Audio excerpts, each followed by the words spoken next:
A Florida man is attacked by a gator while peeing behind a bar. A Florida man trespassed at a high school to use the gym. A shark got out of the water and bit a Florida man fishing on a dock.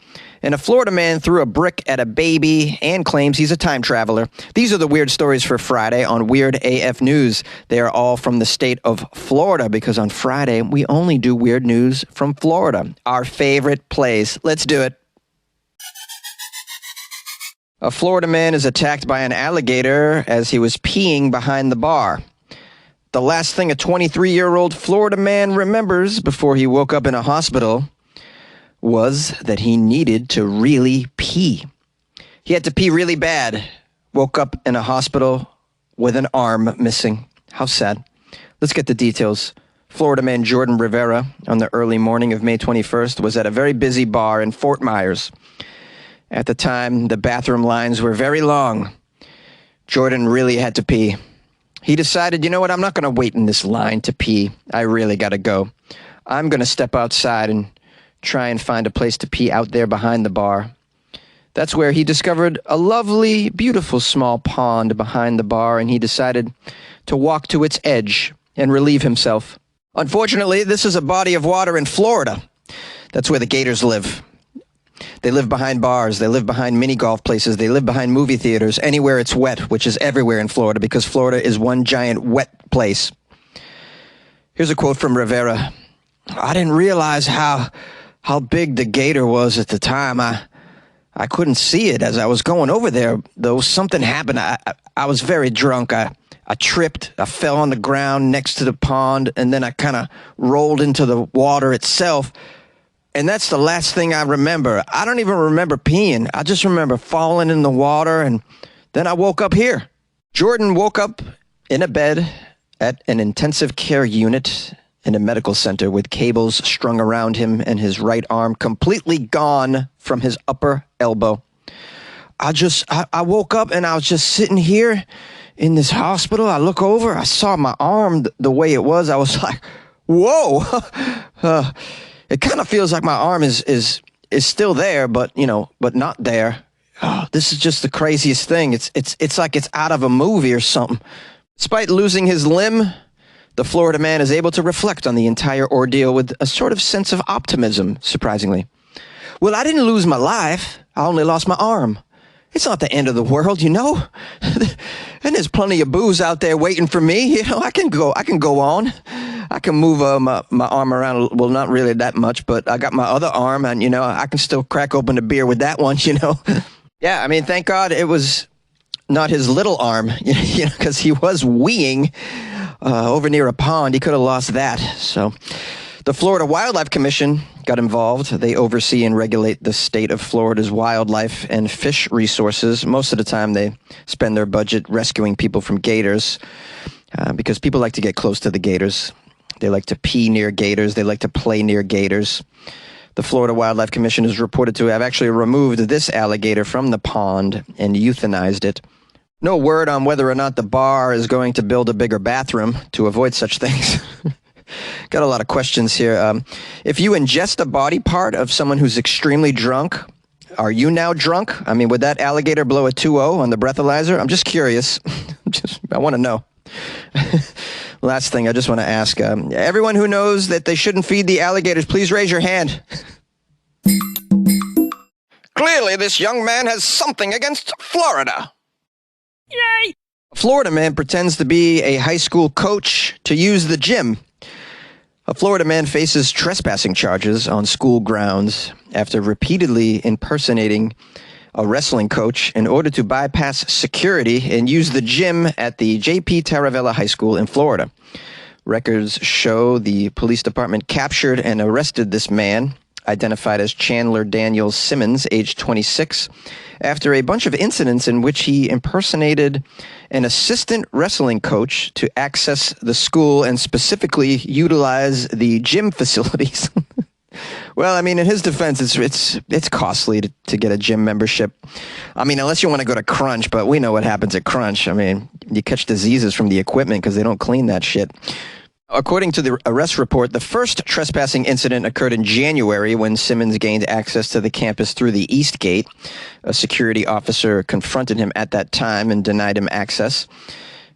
Simmons falsely claimed to be an assistant wrestling coach at the school. What a strange choice. I'm assistant wrestling coach. Although on some level genius, because no one probably really knows the assistant wrestling coach at your school. Maybe you know the wrestling coach, but wrestling isn't really a huge sport. You can't walk around saying that you're the football coach. You know, people can recognize the football coach. You know, in Florida, football is an extremely popular sport. But if you say wrestling coach, yeah, I'm the assistant badminton coach. I'm assistant captain of the chess team. I mean, these are choices that you could probably get away with. Now, there was a second trespassing incident, which occurred in February, when school security again apprehended Simmons after watching him jump over the East Gate fence onto the campus. This guy will not be kept away from the gym. Man, how good is this gym? They must have like a sauna and a steam room and some really amazing equipment. After the second incident, he was told to leave the school grounds and never return, and even law enforcement was notified, but the school did not do anything further to request to bar him from the school officially. They should have. I mean, it's restraining order time. The third and final trespassing occurrence happened this month when Floridaman Simmons was found by the school's athletic director lifting weights in the school gym. He was asked to leave, and video footage of the incident was submitted as evidence as well. I imagine now they're going to get the restraining order to keep this Florida man off the campus. Should have done that after the first time, probably. This is a Florida man after all. You can't really trust him. And I love how they're worried about drag queens down there. I mean, you guys got other problems. You ought to be concerned about the sweaty Florida men doing high school coach impressions. A shark gets out of the water and bites a Florida man fishing off a dock. Oh, sharks are getting out of the water. How is this happening? This occurred in Summerland Key, Florida, which sounds like a lovely place to get bit by a shark. A Florida man was attacked by a shark while fishing in the Florida Keys, according to the Monroe County Sheriff's Office. Deputies say the 35-year-old Florida man victim was fishing off a dock on Flagship Drive when the attack happened at 8 p.m. Doing some nighttime fishing, didn't see the shark approach. Not that it matters. If a shark can leap out of the water and attack you, you're going to get it no matter what. Sharks are flying, apparently. It only took them 400 million years to learn how to fly. Well, you know, they're running out of food in the water, so they're going above water. This is called evolution, guys. You have to make some changes. You have to adjust to your environment in order to stay alive. Now, let's see some details here. The sheriff's office claims the shark got out of the water and bit the fisherman on his foot. So I assume he's dangling his foot off the dock, and the shark just leaps out of the water and grabs the leg. It's a miracle he didn't get dragged into the water and eaten completely. This is also crazy. I mean, you think you can fish on a dock and be safe, but no. We're going to need a bigger dock. You guys know that movie, that line? We're going to need a bigger boat. Okay, so the shark got out of the water, bit the guy's foot only. Apparently, he was airlifted to the South Medical Center in Miami following the attack, yet his condition is not known. He'll probably be all right and back on the dock fishing in no time. He can probably hang out with the guy who lost his arm from the gator. They can make a little team. Now, it says here, this is actually the second shark attack in the Florida Keys this week, because on Thursday, a 20-year-old from Miami-Dade County was bit in the leg while he was spearfishing with two other people off of a place called Marathon. So the sharks are getting ornery, and apparently they're getting on land. Okay, we got to watch out for land sharks. Land sharks! It's going to be a new movie, I think. I'd imagine eventually the gators will figure out how to fly as well. It's going to be pretty dicey in Florida. Eventually, Florida's all going to be underwater anyways, and at that point, major battle between Florida man, gators, sharks, pythons, you name it. Yay! I rather like Florida. It's always wet. Would you like to easily create and distribute a podcast everywhere, even earn money all in one place for free? Well, try Spotify for Podcasters. Record and edit on your phone or computer. You can send it to Spotify and everywhere podcasts are heard. They even have video podcasting options as well.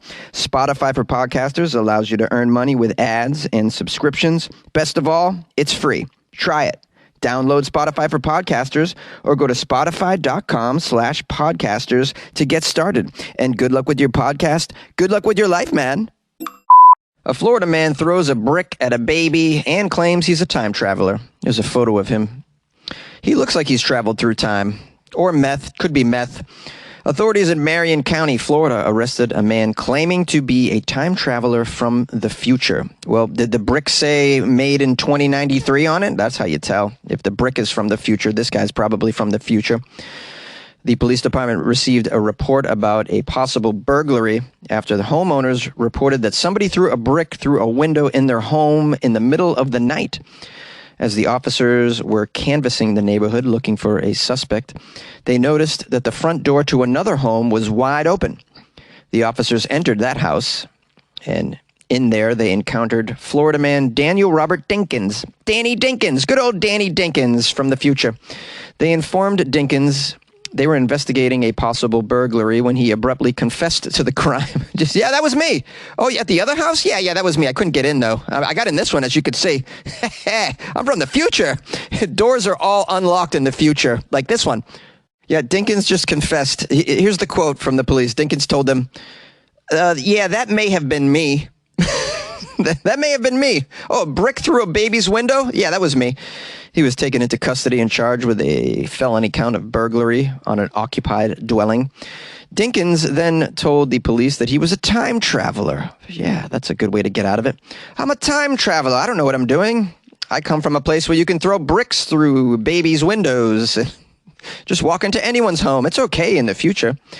He says he was a time traveler and he was trying to save the family from a future event. Well, maybe he's right. We won't know for another 50 years, but he could be right. I mean, like, what if the baby that he was throwing the brick at actually turns out to be Damien from Omen? You know, you saw this movie? The child of Satan? Maybe he knows something we don't know, is all I'm saying, this Dinkins character. Says he also admitted to swimming in the family's pool, and he admitted to throwing the brick through the baby's window as well. He told investigators that... he said he did not know a baby was sleeping in the room that he tried to break into. He claimed he was attempting to, quote, save the baby from something way in the future when the child is much older. Yeah, he's trying to save the child from when Florida is underwater and all the sharks and gators are eating everybody. He knows what's up. He knows Florida is sinking.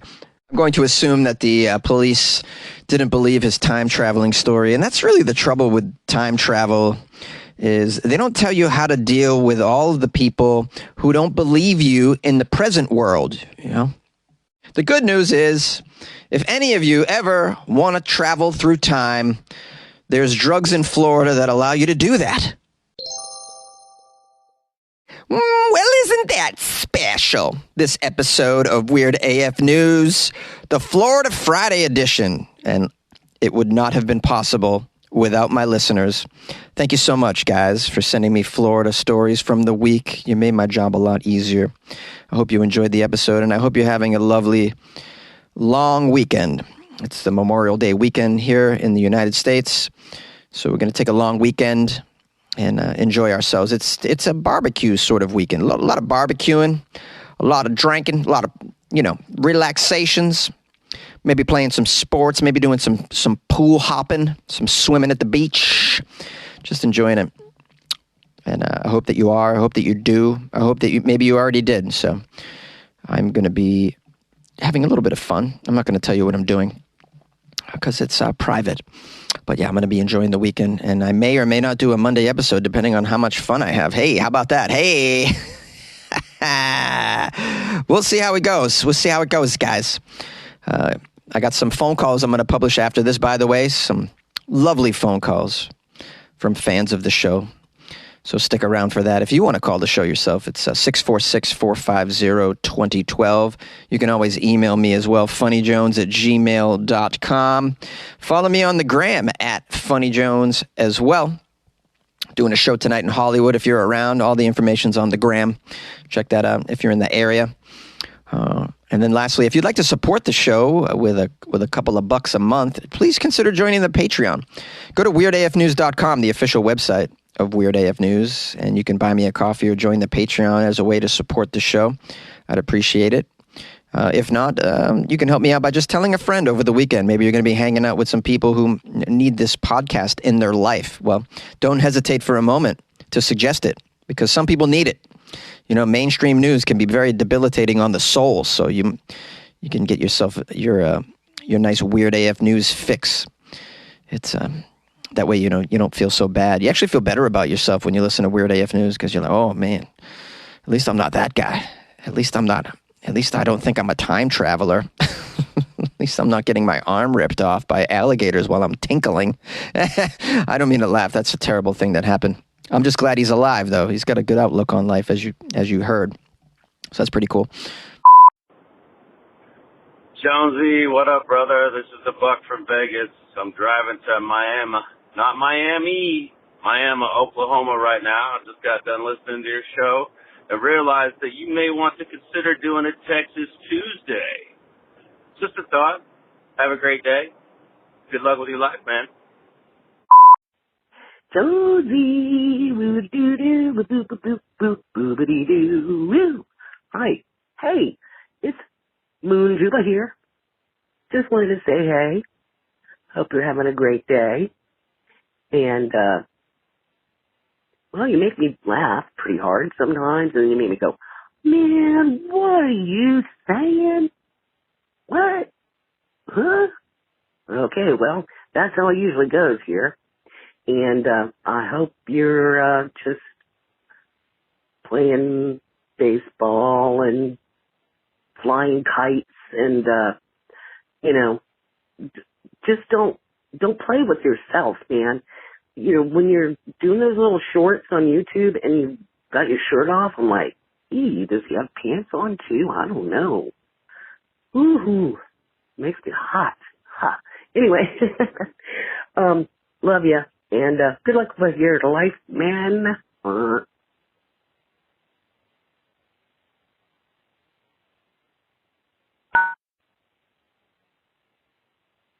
Bye. Hey, Jonesy, this is Carl Childers.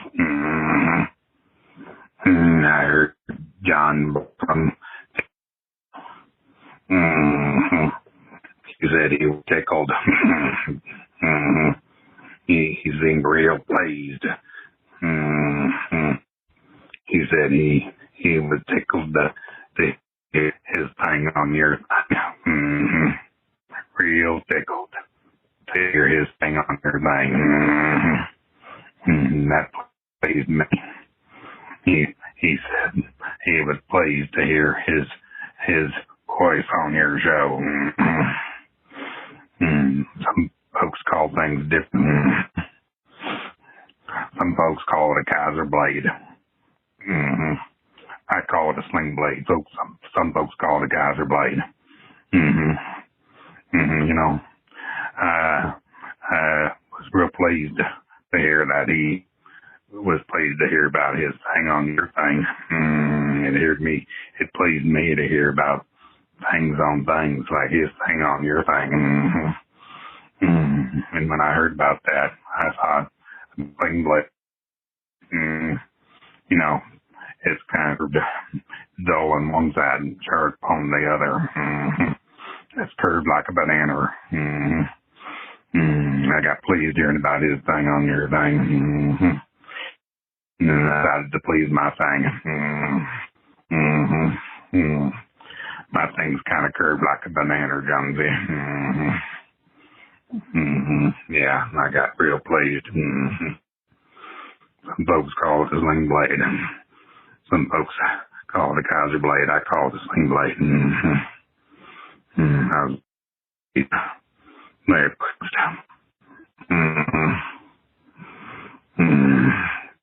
Thank you, John.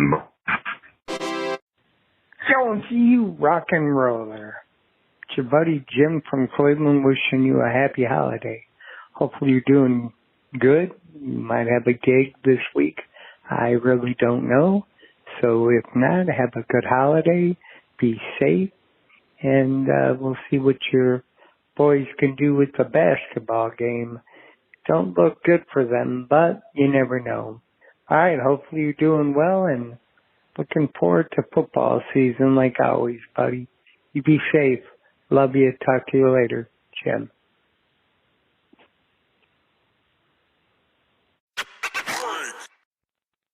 Hey, Jonesy, this is Becca in New Braunfels. I'm calling about your gathering of the Kyles in Kyle, Texas. So, Kyle, Texas, for those people who don't know, is located on the Interstate 35 corridor just south of Austin, Texas, which, in case you don't know, is the capital of Texas and is a huge, sprawling metropolitan area.